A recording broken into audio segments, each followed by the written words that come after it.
Creo que los trabajos de la memoria parten de la percepción de que el archivo es insuficiente para registrar mundos sociales.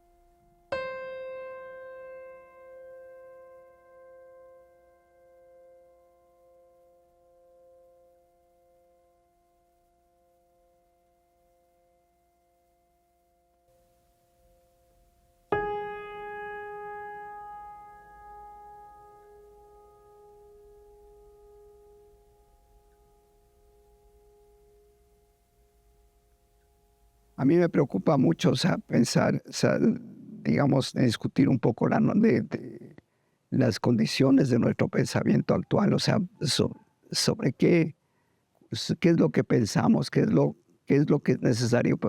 Es una pregunta que se hace cada cierto tiempo, o por lo menos cada generación se hace, o sea, ¿qué significa ser contemporáneos? ¿Qué significa pensar desde la contemporaneidad? Y creo que el que somos ha perdido su carácter local o puramente local y está imbuido por este carácter global del mundo, ¿no es cierto?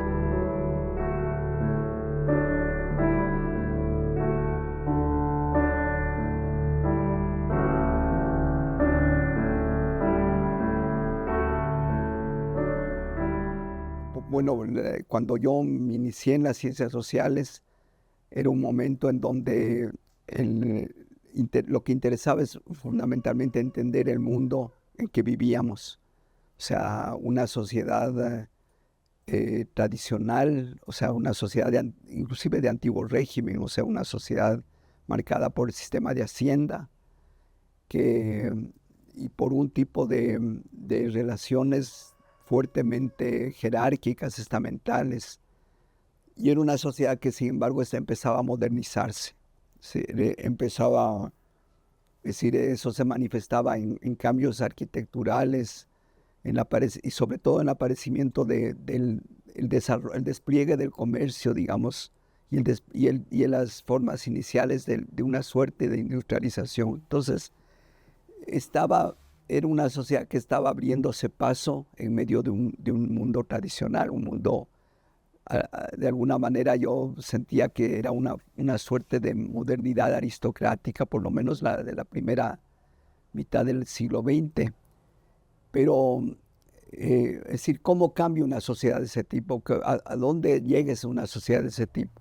Y creo que ahí se fue formando que, una intelectualidad que no se formaba al interior, como al interior de disciplinas, o sea, es decir, de la formación como especialistas, sino que se formaba a partir de una preocupación por entender el mundo. O sea, una preocupación, o sea, yo diría que no había una separación entre el conocer, el pensar y el vivir.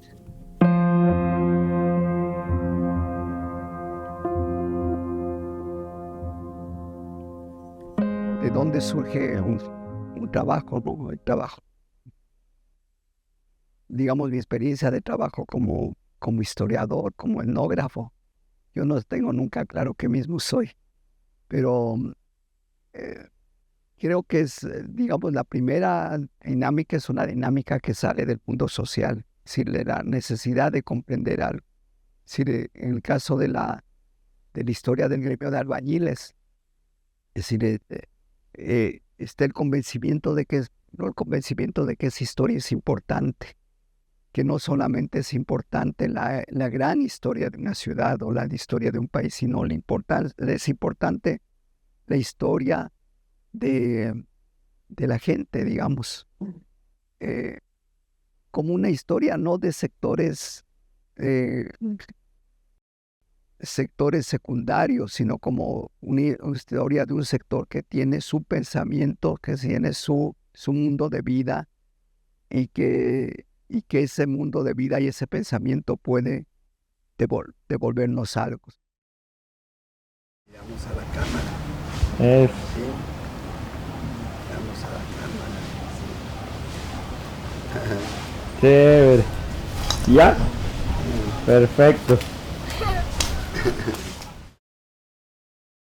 Bueno, yo yo veo en mis preocupaciones un hilo conductor, que empieza en la propia infancia, ¿no? Es decir, siento que fui un niño muy, digamos, muy sensitivo, pero al mismo tiempo distraído. Entonces, creo que eso me llevó a mí a distintos tipos de búsqueda, o sea, la búsqueda temprana de la literatura y de la escritura de poesía, y bueno, el dibujo, la gráfica también, pero al mismo tiempo la búsqueda de nociones o de temas que me permitan comprender las cosas. O sea, eh, yo empecé estudiando filosofía, pero nunca, digamos, nunca llegué a ser filósofo. O sea, lo que soy es un lector de filosofía y trato de pensar a partir de eso. Pero creo que de modo, digamos, poco a poco fui descubriendo un poco lo que era, digamos, el peso que podía tener la historia, la antropología en entender fenómenos en un sentido distinto al dominante, digamos, al dominante en mi época, digamos, que era la búsqueda de un pensamiento político, fundamentalmente concebida la política como macropolítica, principalmente. Me parece que a mí lo que me ha interesado es lo que sería una política de la vida cotidiana, más bien, o sea, cómo se constituyen las relaciones, digamos, cuáles son las negociaciones, los campos de fuerza que se constituyen a partir de los pequeños espacios, digamos. Y, y eso supone o sea, para mí que ningún fenómeno se puede entender solo desde el presente. O sea, es decir, cómo se constituye el mundo del trabajo en una sociedad andina como la nuestra, una sociedad formada por una población que viene del campo, que va buscando urbanizarse, que de alguna manera se adscribe a un tipo de modernidad popular. Sí, cómo va funcionando eso, o sea, cómo van funcionando la, entre los grupos sociales las relaciones marcadas por la etnia, la raza, las relaciones de género. O sea, me parece que si bien es importante, o sea, entender el funcionamiento global de una sociedad y entender también cómo se define de manera cotidiana esas relaciones, ¿para qué? No solo para conocerlas, no, sino para tratar de cambiarlas.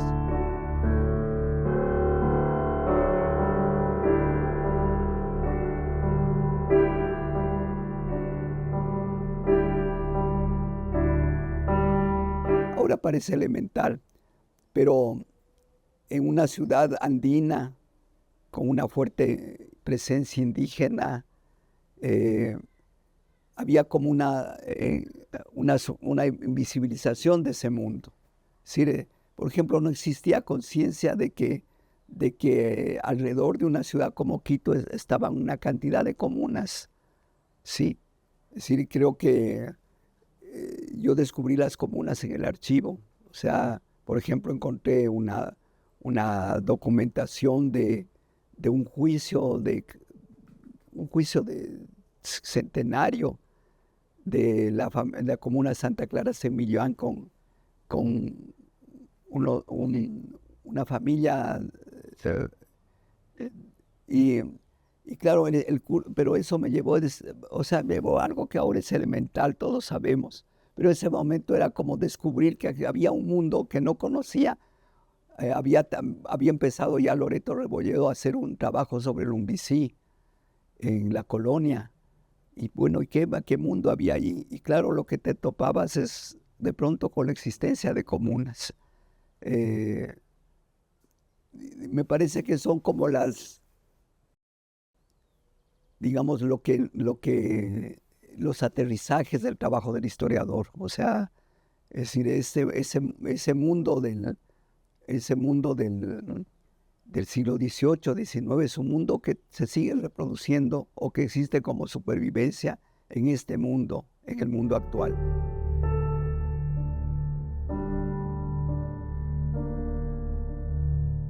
Mi relación con esta escuelita de Niebli es anecdótica, pero es que yo vivía una crisis muy fuerte y decidí que la forma de salir de esa crisis era muchacho, era, era encaminarme de aquí hasta el mar. No sé por qué no.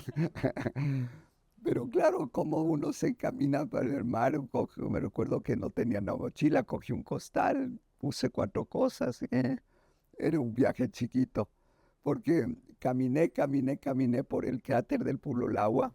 Me metí al cráter del Pululagua y suponía yo en mi imaginación que llegaba al Guayabamba y que después me encaminaba hacia la costa.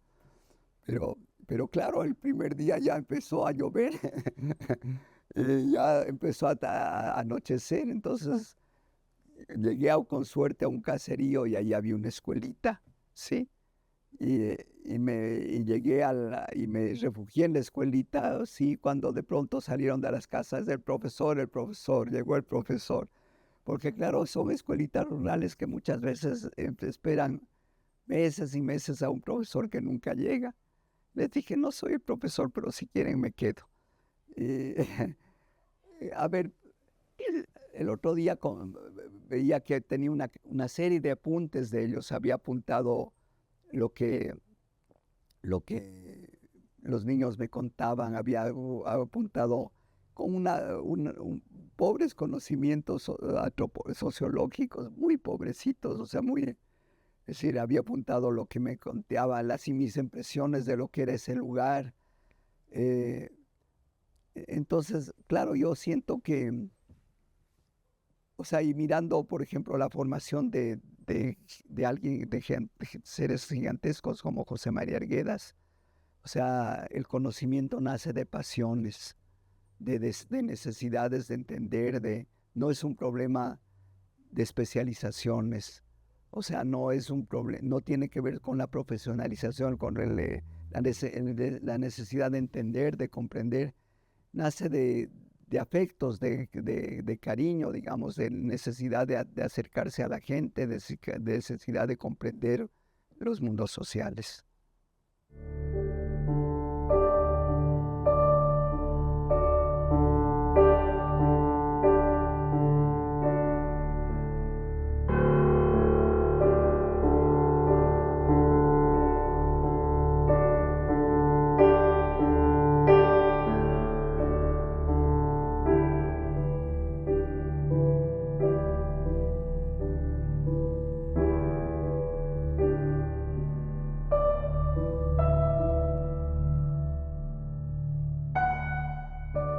Hay algo que quizás habría que poner énfasis un poco, es la necesidad de pasar de un trabajo artesanal a un trabajo en equipo, o sea, un trabajo individualizado que ha sido lo frecuente, a, a un trabajo de colaboración, basado en la conversación, en la colaboración. Es difícil en este mundo de competencias hablar de colaboración, de encuentro, de conversación, pero me parece es fundamental. A ver, yo tengo una experiencia personal, por ejemplo, tengo una experiencia personal de trabajo con antiguos estudiantes, con colegas, en donde digamos que nos hemos propuesto entender algo y desarrollar una actividad en conjunto, o sea, romper con la idea de que el pensamiento y que la escritura sale solo de un individuo, sino que más bien es el resultado de una confluencia de tendencias, de fuerzas, ¿sí? Quizás una de las experiencias más ricas de trabajo ha sido con Ana María Goetzl. Creo que comenzamos a trabajar hace mucho tiempo, sin recursos, o sea, llevados por la curiosidad, por la necesidad de entender fenómenos y, y de, y de ir descubriendo realmente cómo hacerlo. No, no es fácil. Yo siento que nuestra formación no es una formación que se dio con maestros, sino que más bien se dio a través de un descubrimiento paso a paso. Han jugado después un papel importante colegas, amigos, que hemos desarrollado una relación fraterna. Y además hay, por ejemplo, digamos en el caso de Ana María, yo he aprendido mucho de sus descubrimientos y su toma de posición. O sea, digamos, porque su trabajo ha estado muy ligado al movimiento feminista o a las demandas de las mujeres fundamentalmente. Y a ver, por ejemplo, los puntos de partida o de la masculinidad, pero también de las formas como las mujeres han enfrentado esas situaciones. Y bueno, yo he tratado de aprender de ella. No siempre he sido no siempre he logrado hacerlo, pero en todo tiempo, en todo momento, creo que he tratado de entender. O sea, entender en primer lugar por lo que yo siento que es su madurez emocional. Yo no siempre tengo una madurez emocional.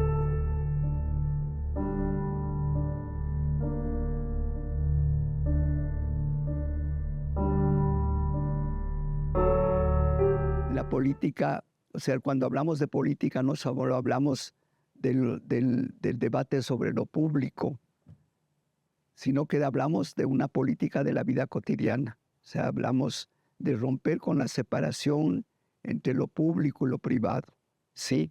Es decir, y cuando hablamos de política, hablamos de generar una inclusión de los que no tienen parte, o sea, de los que no participan en la definición de la vida política. O sea, cada vez más la política se está convirtiendo en una forma más bien de policía, diría Rancière. O sea, de formas de organización, de administración de las poblaciones, pero no está pensada en términos de inclusión, de participación, de respeto hacia los otros. Y por otro lado, sentir que el pensar está directamente relacionado con una construcción de una ética. O sea, es decir, lo que interesa es el mejoramiento del mundo, y el mejoramiento del mundo supone un compromiso de cada uno de nosotros.